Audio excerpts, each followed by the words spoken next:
আসসালামু আলাইকুম সবাইকে। হৃদিতা গল্পের 11 নম্বর পার্ট। তো বেশি কথা না বলে চলুন গল্প শুরু করা যাক। হৃদিতা আমার পা জড়িয়ে ধরে বলতে লাগলো, তুমি আমাকে এভাবে একা রেখে যেও না প্লিজ। লোকজনেরা জানলে তারা কি ভাববে? আমি মানছি আমার একটা ভুল হয়েছে, তার জন্য তো অনেক কান্না করেছি, ক্ষমা চেয়েছি, তারপরও তোমার কাছে ক্ষমা পাইনি। আজ আমাদের বাসর রাত, এই রাতে অন্তত আমাকে একা রেখে অন্য কোনো রুমে যেও না প্লিজ। আমি বললাম, সামনে থেকে সরে যাও বলছি। হৃদিতা বলল, 5টা বছর অনেক অনুতপ্তের আগুনে পুড়ে ছাই হয়েছি। আজ যদি তোমার ইগোর জন্য আমাকে এভাবে একা ছেড়ে চলে যাও, সে কষ্টটা আমি মেনে নিতে পারবো না। এইদিকে হৃদিতার কান্না দেখে নিজের রাগটা অনেক হালকা হয়ে যাচ্ছে। একটা সময় হৃদিতাকে অনেক ভালোবেসেছি, এখন হয়তো তার জন্য ভালোবাসাটা নেই, কিন্তু তার কান্না কেন জানি সহ্য করতে পারছি না। আমারও খারাপ লাগছে দেখে। তারপর বললাম, আচ্ছা ঠিক আছে, আমি এখানে থাকবো, তবে আমাদের মাঝে স্বামী স্ত্রীর কোনো সম্পর্ক করবে না। কথাটা বলা মাত্র হৃদিতা আমার দিকে এক দৃষ্টিতে তাকিয়ে শব্দ ছাড়াই চোখের জল ছাড়তে লাগলো। হৃদিতার কষ্টটা আরো বাড়ানোর জন্য নিজেকে শক্ত করে বললাম, আর হ্যাঁ, ডিভোর্স নিতে চাইলে আমাকে একটু বললেই হবে, আমি খুব শীঘ্রই দিয়ে দিব। হৃদিতা কান্নামাখা সুরে বলে, আজকে রাতে এসব কথা না বললে কি হয় না?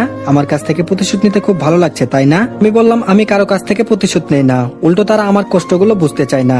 এই বলে খাটে এসে কম্বল গায়ে দিয়ে চোখ বুজে ফেললাম। কিছুক্ষণ পর হৃদিতা আমার পাশেই শুয়ে পড়লো। কিছুটা আমার দিকে এগিয়ে আসতে রেগে বললাম, আমার দিকে এগিয়ে আসছো কেন? তোমার ওইদিকে কি জায়গার অভাব পড়েছে? হৃদিতা বলল, বকা দিচ্ছ কেন? ঠান্ডা লাগছে তো। এই রে, কম্বল তো একটাই দেখছি, এখন আমার কম্বল নিয়ে টানাটানি শুরু করবে। তার থেকে আলমারি থেকে আরেকটা বের করলেই ঝামেলা চুকে যাবে। যে ভাবা সেই কাজ।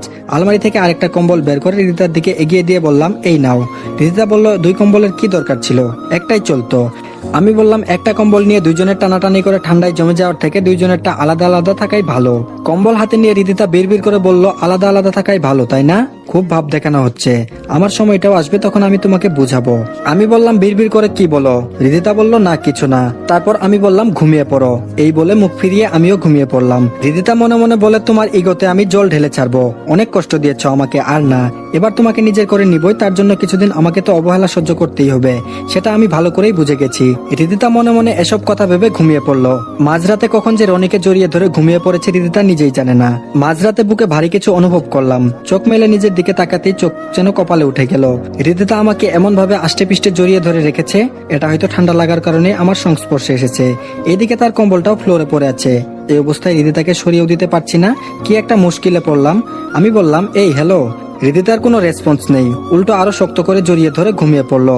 হৃদিতাকে আজ এত কাছ থেকে দেখছি, অথচ আমার মনে তার জন্য কোনো অনুভূতি কিংবা ভালোবাসা নেই। আগে কতই না হৃদিতার পিছনে পড়ে থেকেছি, তার কোনো হিসাব নেই। খুব ভালোবাসতাম হৃদিতাকে। সেই ভালো লাগার মানুষটা যে আমাকে এইভাবে সবার সামনে ভুল বুঝে ছোট করবে, সেটা ভাবা যায় না। এত কিছুর পরও হৃদিতা আমাকে বিয়ে করতে বাধ্য করলো। ও হয়তো ভেবেছে তার সুখটা আমার কাছেই নিহিত। এত সহজে তাকে মেনে নিব না। মনের মাঝে একরাশ রাগ অভিমান নিয়ে হৃদিতাকে ঝাঁকিয়ে গর্জন দিয়ে বললাম, এই হ্যালো। হৃদিতা আমার গর্জন শুনে ঘুম থেকে তড়িঘড়ি করে উঠে বলল, আমি কি এমন অপরাধ করলাম যে আমার কাঁচা ঘুমটা ভাঙালে? আমি বললাম, আমাকে এরকম ভাবে আষ্টে পিষ্টে জড়িয়ে ধরে রেখেছিলে কেন? হৃদিতা বলল, অন্য কাউকে তো জড়িয়ে ধরিনি, আমার স্বামীকে জড়িয়ে ধরে রেখেছি, এতে অপরাধের কি আছে? আমি বললাম, কিসের স্বামী? আমি তোমাকে স্ত্রী হিসেবে মেনে নেইনি। হৃদিতা একটু দুষ্টুমি করে বলল, তাহলে আমার সঙ্গে বিছানায় থাকছো কেন? আমি বললাম, আমি থাকতে চেয়েছি কই, তুমি তো আমাকে থাকতে বললে। হৃদিতা বলল, আমি থাকতে বললাম দেখে থাকতে পারছো, কিন্তু আমাকে মেনে নিতে বলছি সেটা কেন পারছো না? আমি বললাম, এর উত্তরটা তুমিই ভালো জানো। আর হ্যাঁ, তোমার সঙ্গে এক বিছানায় থাকাটা আমার ভুল হয়েছে। যাকে স্ত্রী হিসেবে মেনে নেইনি তার সঙ্গে বিছানায় থাকাটা অন্যায়। আমি বরং পাশের রুমেই থাকবো। এই বলে বিছানা ত্যাগ করবো। হৃদিতা আমার সামনে দাঁড়িয়ে বলল, কেন আমার সঙ্গে এমন করছো? মানুষ মাত্রই তো ভুল। আমার জায়গায় অন্য কেউ হলে সেও একই কাজ করত। এখন অতীতের কথা ভেবে কেন আমাকে কষ্ট দিচ্ছ বলো তো? আমি বললাম, সামনে থেকে সরে যাও বলছি। হৃদিতা বলল, না সরবো না, তুমি এখানেই থাকবে। আমি বলেছি, এখানে থাকবো না তো থাকবো না। এই বলে পাশের রুমে চলে আসলাম। হৃদিতা আমাকে আটকানোর অনেক চেষ্টা করছে, কিন্তু আমি তার বাধ্য মানিনি। একই ছাদের নিচে থাকলে হয়তো হৃদিতার প্রতি সহজেই দুর্বল হয়ে যেতাম, কিন্তু আমি তো সহজেই দুর্বল হব না। হৃদিতাকে কদিন মানসিকভাবে টর্চার করব, যদি সে টিকতে পারে তবেই তাকে মেনে নিব, আর না হলে না। এসব চিন্তা ভাবনা করে পাশের রুমে ঘুমিয়ে পড়লাম এবং ওপাশ থেকে হৃদিতার দরজা ধাক্কাধাক্কি করতে শুরু করলো। হৃদিতা বলল, প্লিজ দরজাটা খুলো। সকালে যদি কেউ জেনে যায় স্বামী স্ত্রী দুইজন 2 রুমে থেকেছে, তাহলে তারা কি ভাববে? রাগ করে থেকো না প্লিজ, দরজাটা খুলো। হৃদিতার কথার কোনো কর্ণপাত না করে ঘুমিয়ে পড়লাম। আজ হৃদিতার করুণ অবস্থা দেখে একটু মায়া লাগছে, কিন্তু যখন মেনে নিব বলে মনস্থির করছি, ব্যস্ত তখনই অতীতের কথা মনে পড়ে যায়।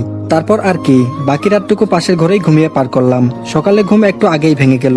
ঘুম থেকে উঠে দরজা খুলতেই লক্ষ্য করলাম হৃদিতা সোফায় বসে আছে এবং সেই সঙ্গে তার চোখের জলও ফেলছে।